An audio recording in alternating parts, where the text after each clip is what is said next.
Good afternoon, greetings, and welcome to Co-Ed for Kids Facebook Live.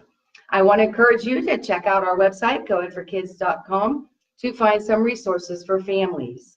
My name is Melissa Shamel. I am the Special Projects Coordinator for Co-Ed for Kids Prevention Services. I'd like to thank you for joining us, and I'm going to welcome back my guests that were here 2 weeks ago and talk on the topic of parent resiliency. And my guests are from newsymom.org. This is Michaela, Madison, and Shaheedrah Strong. Hi.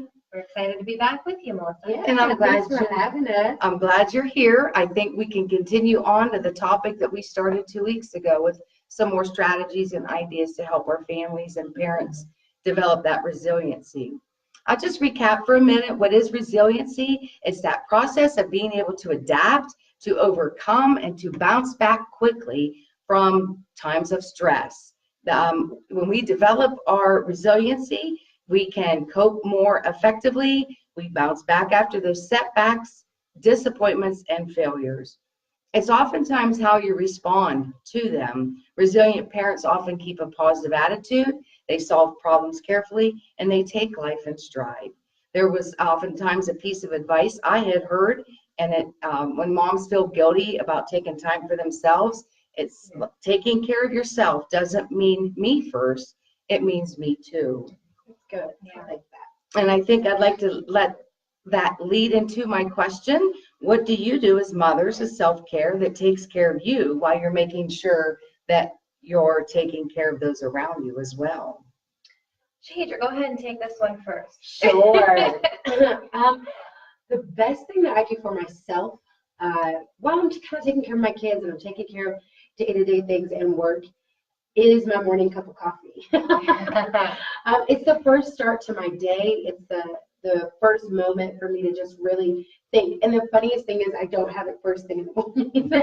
It's not until I've dropped everybody off, I'm getting the kids done. It's either my first cup of coffee or it's laundry at the end of the night. Like, that's what I do to kind of keep myself sane. I know that sounds so weird because most moms hate laundry, or they like just buy it, or it does seem like work, but it's truly it's a decompressor for me. So my coffee or laundry. You can decompress at my house anytime. No problem. I'll brew the coffee and you do the laundry. If you make me coffee, I can probably do just about anything. I am so no. I think that, and I kind of I'll branch off of what you said with the cup of coffee in the morning. I know that when I feel really productive, I try to get up before everybody in my house. I'm also not a morning person, so that's not always what happens. It really takes a lot of pushing to get me out of bed. To be really honest with you, some of my moments I'm really busy all the time. I have my hands in a lot of different things all day long, from my job to making sure the house is clean and making sure my daughter's dressed, and fed. It's just a lot, making sure you pay the bills. Sometimes I look for those opportunities where I don't have to think. I can be completely mindless, whether that is watching the latest episode of This Is Us. Love it. Yeah, Grey's Anatomy. That show. It's amazing. Grey's Anatomy is my other guilty pleasure. Or, this is really going to sound super geeky, but I love playing solitaire on my phone because I don't have it's true. I don't have to think about it. I just do it, and I'm not, because my wheels are always But you turning. do have to think about it. But you don't really. You just drag and drop, and if you get it wrong, it's okay. It's no big deal. So I do those. I know it sounds really crazy, but those three little things, when I can sit down and take an hour and watch a show, or I can, take 10 minutes and play a game of solitaire on my phone where I don't have to think about anything, it's actually really relieving for me. It kind of regenerates the mind too, I think, because you're calming yourself, and it is important to take the time for you. Some people take baths and just, we talked before, we shut the door, shut ourselves in a room, and it's important to take that time out for yourself, because you're not productive with your family if you're not in a calm state. Yeah. So with that being said, it leads us into the next question. There are stressors, and there's something that might come up in the middle of that time when you are having some downtime for yourself. So how do we bounce back from a stressful scenario? My check didn't hit in the bank at the time that a bill went out, so I'm going to be overdrawn, or the babysitter called up and I can't get my child care that day, and I can't call off work. What do I do? How do we bounce back from those kind of scenarios? I try to remind myself, and I know that it's a lot of times easier said than done, but me personally, when I'm in a scenario like that, I try to remind myself how small the situation really is. And I know that's complicated because if you can't pay a bill on time, it seems huge in that moment. And it is a big deal, but I always remember that there are way worse things that could be happening. I could not have a house to pay the bill with mortgage. Yeah, I could not even have a house and need to pay the mortgage. Right. I could not have electricity. So I'm blessed that I'm even late on the bill because that means I have electricity. So I guess you just try to remind yourself of how small that scenario is. And I just try to bring myself down to earth to realize it's going to be okay. And I know everyone says it, but everything works out in one way or another. And everything ends up going down a path and the momentum builds again and you're okay. It's just a matter of taking that moment and separating myself from the situation and having just a personal moment of clarity for me and saying, okay, we're going to get through this. Let me clear my mind from the stress and figure out, instead of stressing about what I can't change, how can I move the situation forward and address it and maybe take extra steps so it doesn't happen next time if it's being late on the bill, for example. So That's good. I think for me, it's kind of similar to what I told my son today. So he was a little bent out of shape about something that happened at school. And it wasn't really even that happened at school. It was when he got home from school. He freaked out. And he's like, Mom. And he's crying. I'm like, why are you crying? And we walked through the situation, and it's somewhat similar to what you said. I said, so you're here now. You're okay. You got everything that you needed to get up, right? Yeah, I did. Okay.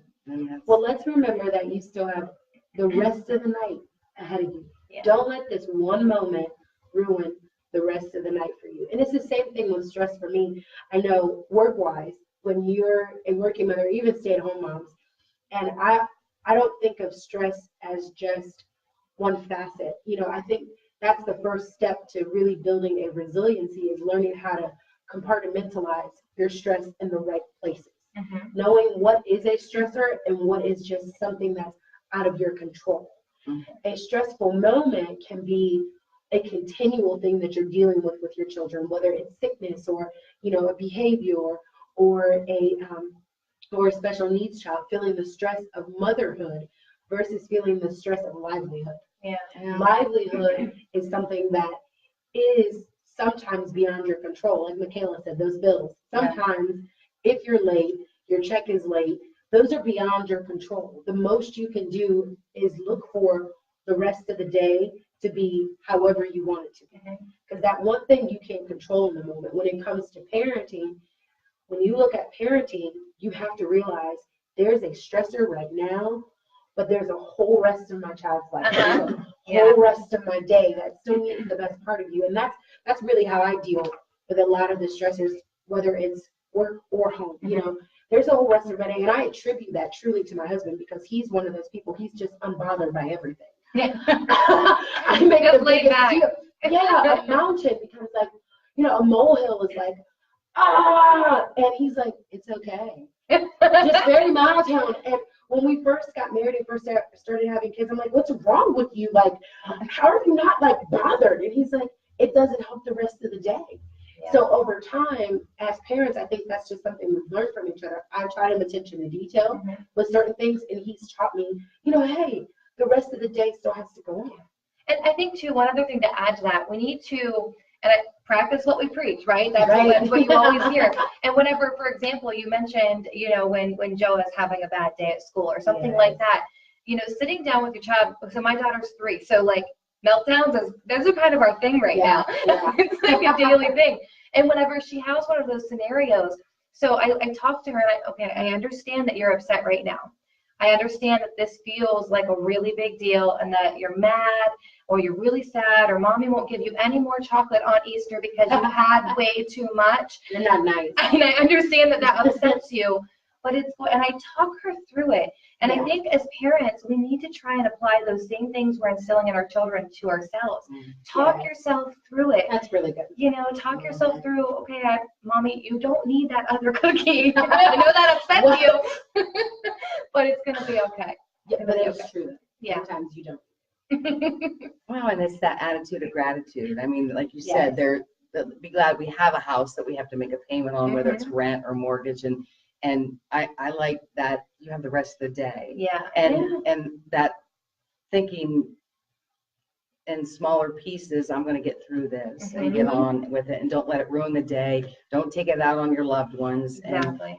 And sometimes those stressors take away from you enjoying. I actually read about that in one of my mom sessions, how I was so frazzled with what was going on, just within myself, not anything bad in particular, but just frazzled with my own personal state, that I wasn't able to enjoy enjoy my kids' smiles, their laughter, the things they thought were funny, that I'm just like, oh, could you please just be quiet? Yeah. But I couldn't enjoy it. I couldn't enjoy my significant other because I was so internally frustrated, because those stressors and that resiliency just wasn't kicking in the moment. So it's also remembering too that you're not going to be resilient at all times. Yeah. And recognizing that you're still human. You're going to have a moment where that stress does hit you, but bouncing back from that is what gives you a consistent resiliency to situation. Well, what I was going to say, kind of piggybacking, I think that knowing that you don't have to be perfect is resiliency. Yes. Just because we're saying don't be stressed, right? Essentially, it's not going to happen. That's not realistic. That is the definition of resiliency, and understanding things don't always go as planned. Yep. You're not always going to handle every situation the way you should have. And if you're anything like me, you're going to replay those frustrating conversations or moments over and over in your head and think, what could I have done differently, or how could I have handled that better? I'm notorious for that. I am and so you just need to know that, learn from every scenario. If there's anything you can take away from stress, it's a learning opportunity. And I think at times we let it consume us. Yeah. And it ruins, like you said, we need to just, in that weak moment, find our strengths. Yeah. And that's huge with our parenting, and any situation we're dealing with, whether it's parent resiliency or having support, it's just bouncing back and being that stronger person. Resiliency is not perfection. That's very true. Ooh, we should make that a Newsy Mom hashtag. Where's Jen? Jen, if you're watching, put that on our Instagram. Thank you. So when we talk about that, what are some ways maybe that you think, as parents or grandparents raising children, strategies to boost our resiliency? Because we just said it consumes us. So what other things can we do that might help boost that area that we need boosted? I think having your time. I think having and knowing that's okay. I know whenever Shaheedrah came on board, I'll never forget the first meeting that we had. And she said, we actually talked for 3 hours. I mean, it was a long meeting. I think they were going to kick us out of house. I think so too. But I can remember her saying to me, and it's always really resonated with me because it fits the mission we're trying to accomplish with our organization. And it's that this is for me. Newsy Mom is for me. This is my outlet. This isn't another thing to do on the to-do list. This isn't another task I have to do. This is something that I get enjoyment out of. And I think that's the most thing for me, is to remember what I enjoy and make sure I make time for that. Because you can get so overwhelmed with, how often as a parent do you go, wow, is it already 6 o'clock in the evening? Where did the day go? From getting the kids ready to getting them to school, or making sure they have lunch and snacks, or cleaning the house, doing the laundry, packing their bag for the next day. It's like, whoa, you can get so consumed, then throw in bills and chores and your own jobs and careers into that. You just have to make a calculated decision to say, okay, this is for Mom. Whether that's one night a month you go and spend with your friends and just have dinner, or if it's an hour a day that you go take a warm bubble bath upstairs where the kids are downstairs so they're not beating on your door the entire time. It's okay to put kids on one floor so long as they have a supervisor and you're on another floor. Otherwise, all that housework you did was pointless.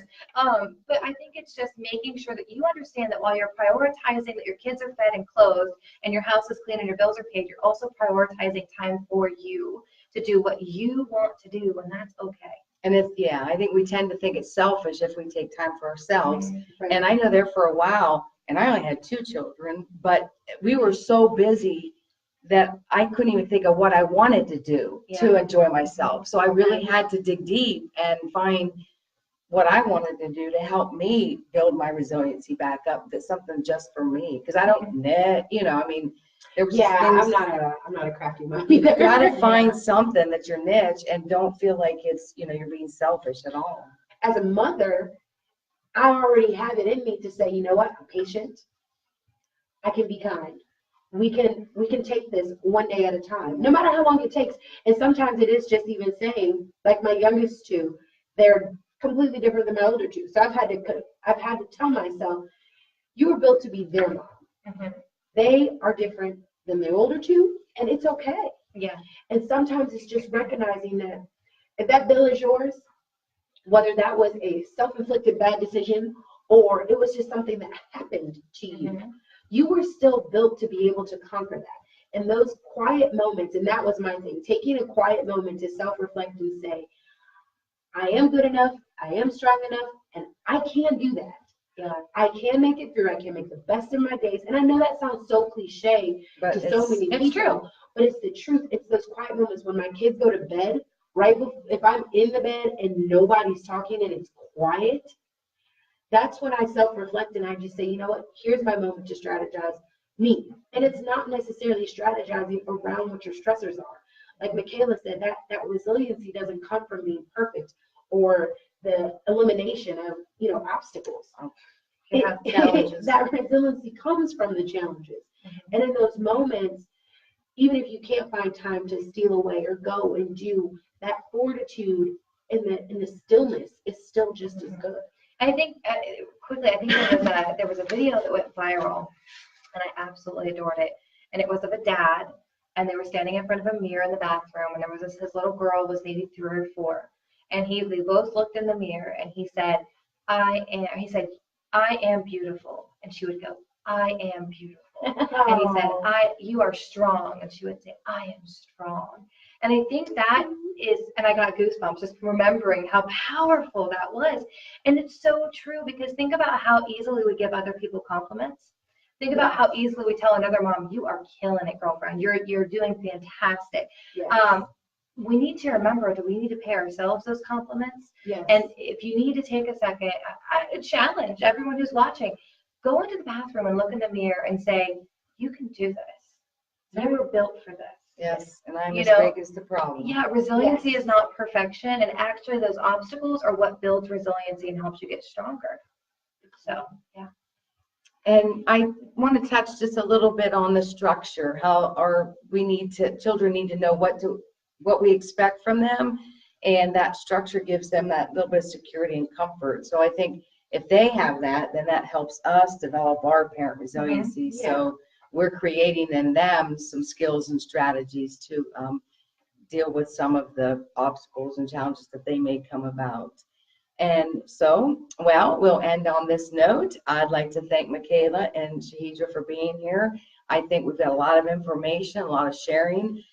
Be sure to read some of their articles on Facebook and their website.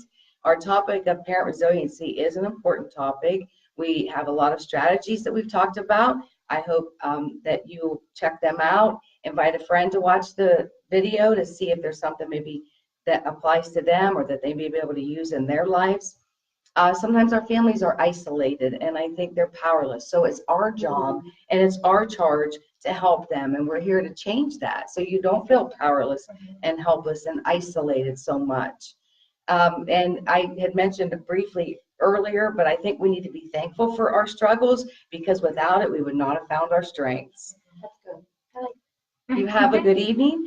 COAD is the Child Care Resource Agency for 31 counties in Eastern Ohio. This broadcast is brought to you today in partnership with the Ohio Children's Trust Fund and the Eastern Ohio Regional Prevention Council. The council's mission is to prevent child abuse and neglect through investing in strong communities, healthy families, and safe children. The Eastern region consists of the following 10 counties: Belmont, Carroll, Coshocton, Guernsey, Harrison, Jefferson, Monroe, Muskingum, Noble, and Tuscarawas. Thank you again for joining us, and thank you again to my guests. I look forward to next month in May. We will be talking out of Steubenville On May 14th, join me. We'll be Facebook Live again, and we'll have a conversation with Ann Brandt, and we will explore the topic of concrete supports in times of need, helping families link to the partnerships in the community. Anytime you have comments, please write something down below in our comment section, visit our website, and visit the Co-Ed for Kids YouTube channel. And remember, when life hands you lemons, make lemonade. Have a great night. Thank you. Bye. Have a good night. I wish I didn't. Oh. Choose.